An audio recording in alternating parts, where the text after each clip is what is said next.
For centuries, the idea of the hollow earth has been present in our human history, and if we go back in time, it has been present in all religions that speak and write about another world under the earth. Orpheus sought Eurydice, Odysseus descended there. In Christianity, hell is there, and for the Chinese, there is the afterlife. The mystics and the Buddhists of Tibet believe that in the center of our planet is the legendary Agartha and its capital Shambhala, where their wise teachers live as higher civilizations. Today we're going to dive deeper into the hollow earth theory and whether there really is life deep beneath the bowels of our planet. Welcome to the new episode of Secret Origins.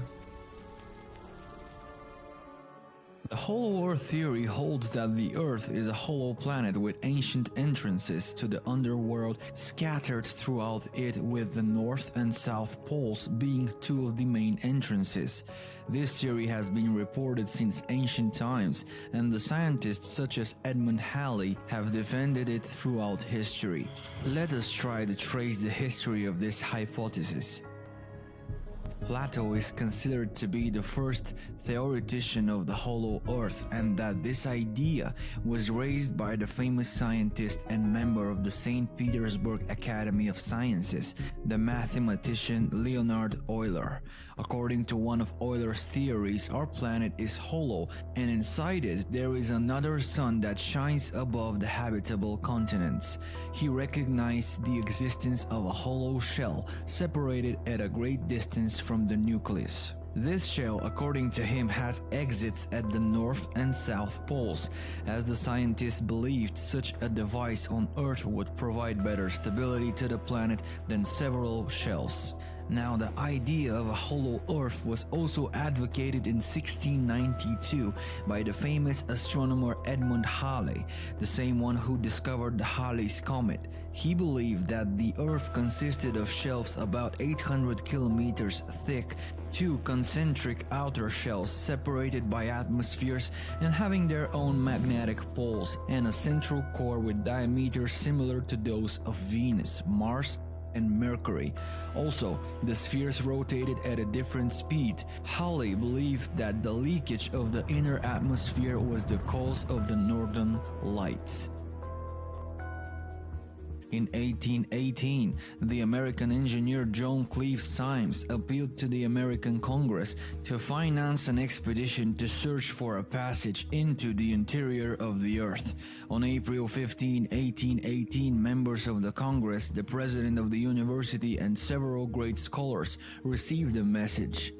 I declare that Earth is hollow and habitable within, containing a number of solid concentric spheres, one within the other, and that it is open in the poles of 12 or 16 degrees. I ask 100 brave companions well equipped to start from Siberia in the full season with reindeer and sleighs on the ice of the frozen sea. I engage we find a warm and rich land stocked with thrifty vegetables and animals, if not men. I pledge my life in support of this truth, and I am ready to explore the hollow if the world will support and aid me in the undertaking. Of course, they didn't give him money or even buy into his theory, although he gained a large group of followers after that. In the 20th century, with new knowledge of geography and geology, more people who continued to try to research the mysterious world were appearing. For example, some of the Nazi leaders, lovers of ancient myths and the occult in Germany, showed considerable interest in such theories. By the turn of the 20th century, other scientists such as William Reed and Marshall Gardner also believed they could prove the existence of inner world. One of the most curious facts used by Arctic explorers is that air and water temperatures become warmer as they approach the North Pole. Strange, isn't it? Based on these and other observations, they also argue that mammoths are not extinct, but still inhabit Earth's interior. In contrast, Central Asian Buddhists believed in a wonderful land beneath our feet known as Agartha. Agartha is supposed to be a place where beings are more beautiful and wiser than us and who have a king who has the power to read the human soul.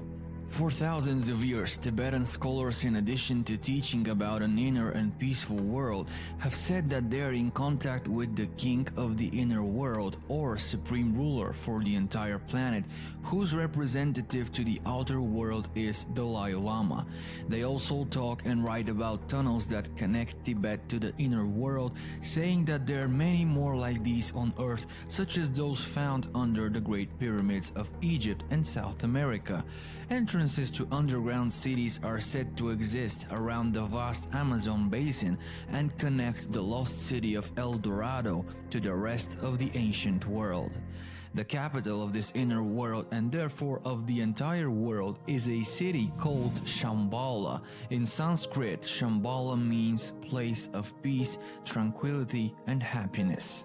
According to the Buddhists, there are many portals through which the inner earth, Agartha, can be reached, but only if they're willing to admit you. Some people believe that there are exactly 7 doors leading to the surface, which can coincident with the 7 chakras of the earth, similar to the 7 chakras of man.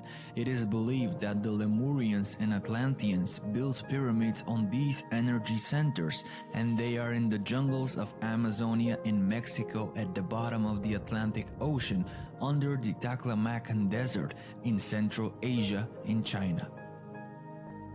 Agartha is believed to be home to extinct civilizations such as the Atlanteans and the Lemurians, and it is also believed that the inhabitants of northern Mexico made dungeons to hide from the erupting volcanoes. In the 1920s, archaeologist Edmund Case explored many caves in South America that supposedly had an entrance to the inner earth. It is said that somewhere there in one of the caves, a spaceship belonging to the Atlanteans was found. Now that's all fine, but if we follow the path of logic and check the satellite images, it should get really clear. Well, yes, but we have a problem. NASA photos and videos of both poles are very rare.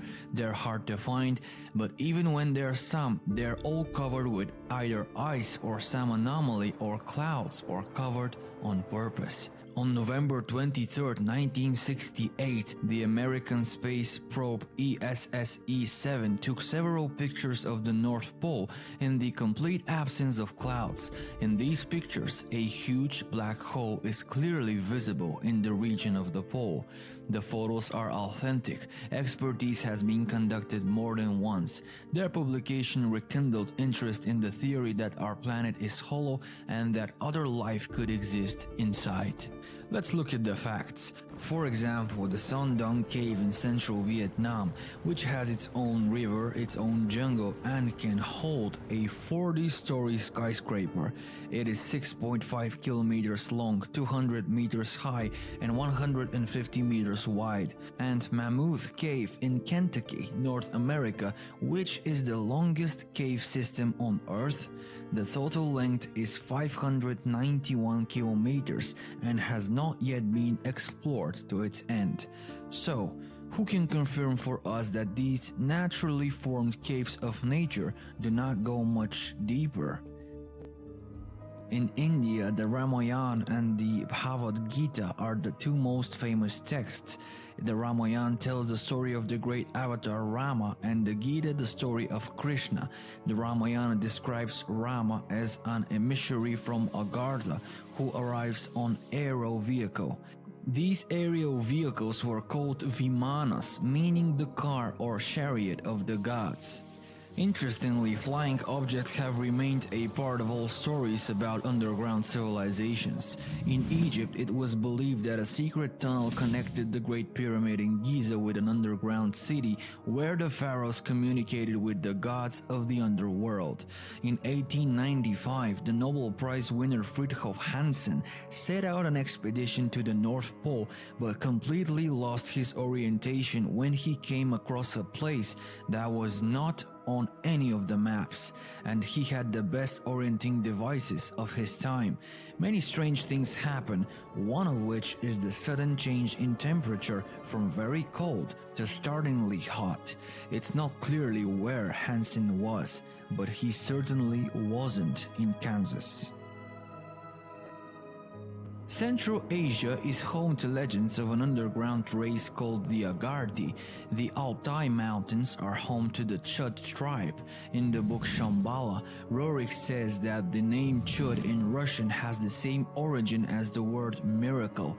His guide through the Altai Mountains told him that the Chud were originally strong but peaceful tribe that flourished in this area in the distant past. Nikolai Roerich also mentions that everywhere in the Altai Mountains on the way to Khotan, the horses' hooves sounded hollow when they struck the ground, as if they were riding over vast underground caverns. Other members of the caravan addressed Roerich with the following: "Do you hear what hollow underground passages we cross? Through these passages, people who are familiar with them can reach distant countries. A long time ago, people lived there, and now they went inside and found an underground passage to the underworld. Very rarely some of them resurface. In our market, such people come with strange, very ancient money, but no one can even remember the time when this money was used here." When Roerich asked if he too could see such people, his companions told him, "Yes, if your thoughts are high enough to come into contact with these holy people, for only sinners are found on earth, and pure and brave people pass on to something more beautiful." The first information about the findings confirming the existence of mysterious people living underground appeared in the magazine Amazing Stories in 1946.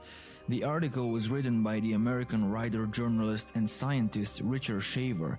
He writes about his contact with the inhabitants of the underground civilization. The author claims that he managed to live among underground mutants for several weeks. The scientist describes the appearance of the underground inhabitants as follows: "They look like demons from the ancient legends of Earthlings." One can attribute these stories to the wild imagination of a famous journalist, but after the publication of these records, the magazine received many responses from readers who confirmed his words. The Hollow Earth is described in the novel by academician Vladimir Obruchev, Plutonia.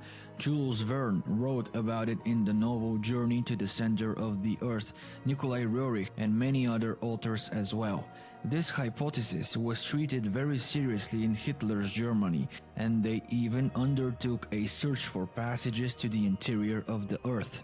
In 1969, the popular book The Hollow Earth was published by Dr. Raymond Bernard, who at the time disappeared into the caves of South America, and he reached the underground world, as his followers believe. The legend of Agartha is also discussed in detail by another writer, the self-educated Christian hermetic Saint Yahweh the Aldver, who, thanks to his marriage which made him very wealthy, was able to indulge his longings and gain mystical understanding, while also providing him with a number of contacts with major names in French occultism and access to membership in number of Masonic and Rosicrucian orders. In 1885, he began taking Sanskrit lessons from Haji Sharif, about whom extremely little is known except that he left India in 1857. The manuscripts of the lessons which he took are preserved in the library of Sorbonne in Paris. In them, Sharif mentions the great school of Agartha and the holy land of Agartha. Although he did not have the opportunity to visit Agartha physically, the Aldver finds an ingenious alternative. By releasing his astral body or by astral projection, he is able to visit this realm in energy form. His astral adventures were published in series of books, which he published at his own expense. However, the most interesting thing is that he destroys the entire batch of his last work, Mission de Lindle, as he fears that he has revealed too many secrets about Agartha and may pay for this transgression with his life. Only 2 copies survive, one he kept for himself and one hidden from the printer. According to him, Agartha moved underground at the beginning of Kali Yuga around 3200 BC, and its inhabitants possessed technology impressive for the time in which he lived. The inhabitants of Agartha knew well about the surface dwellers and sometimes sent agents.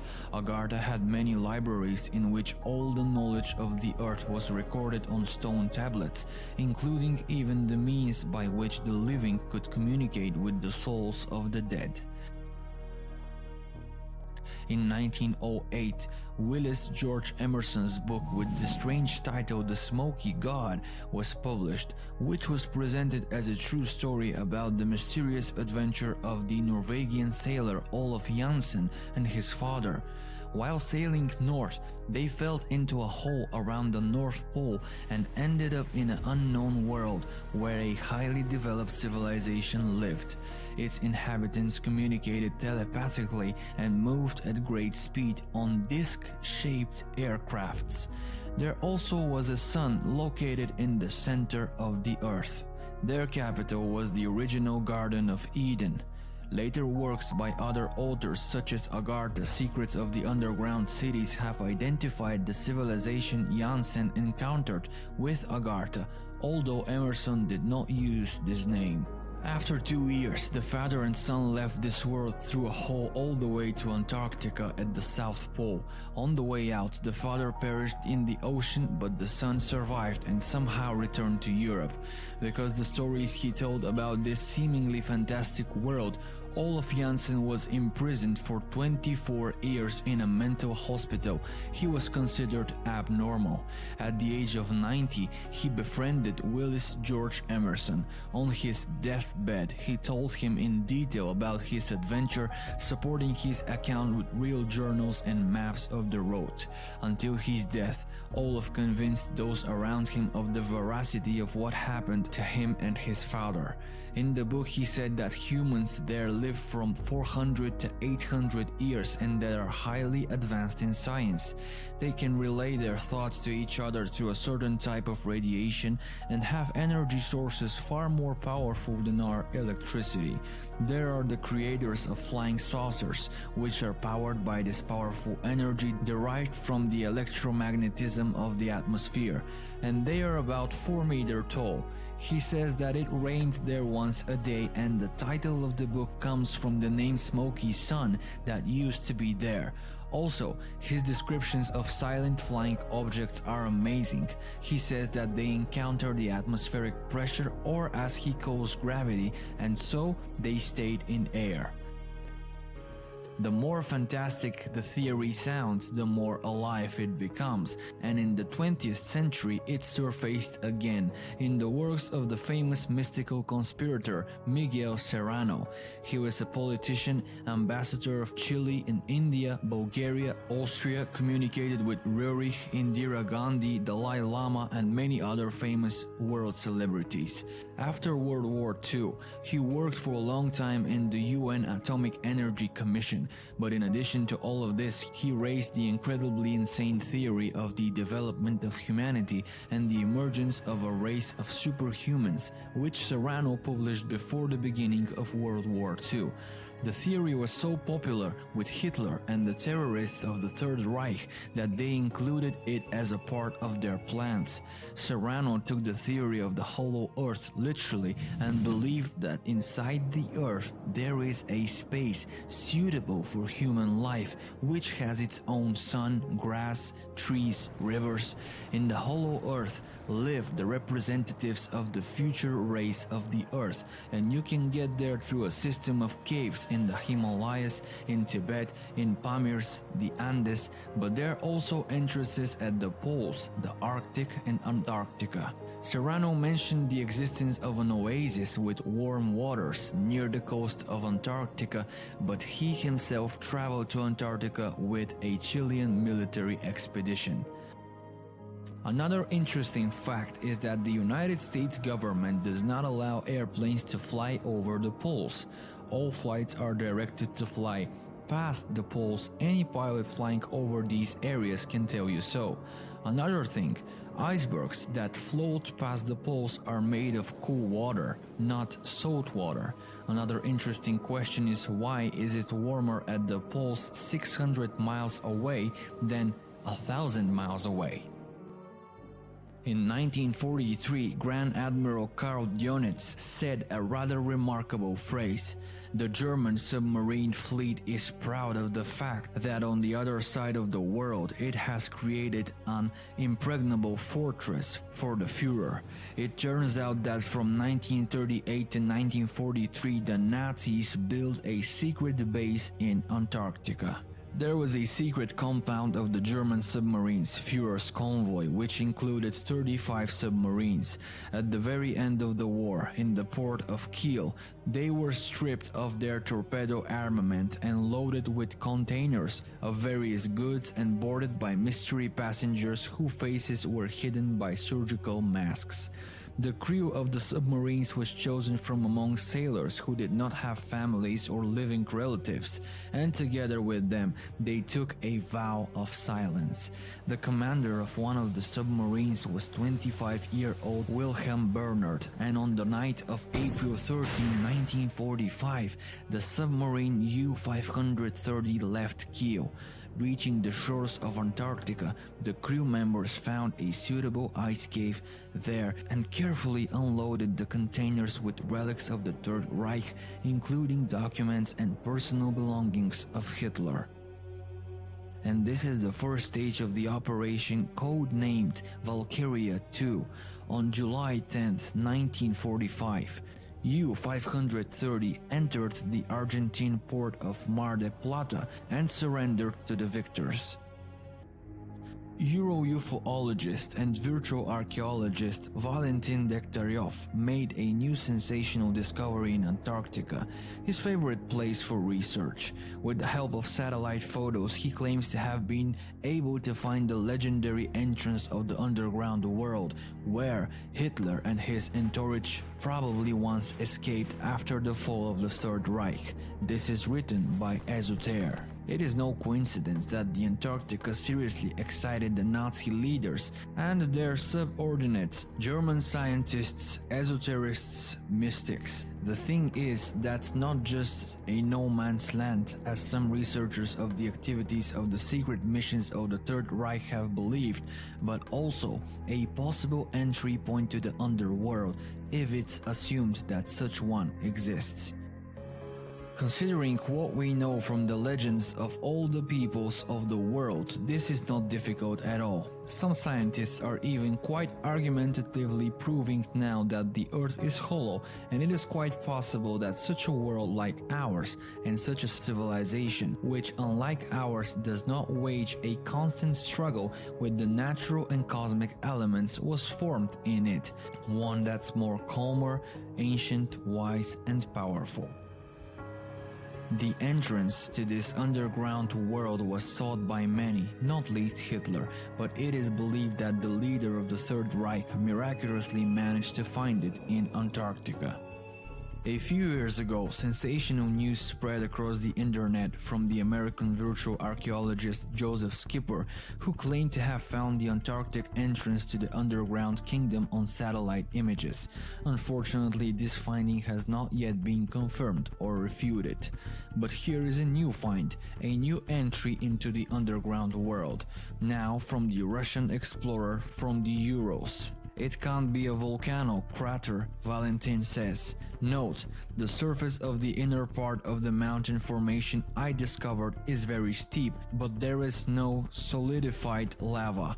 Here are the coordinates of the entrance. See for yourself and draw your own conclusions. If you have even the slightest chance, go there to explore. It gets very interesting when the researchers throw in the reptilian race as well. In India, they are known as Nagas, snake-like people or lizard people who inhabit the underground cities of Patala and Bhavagati.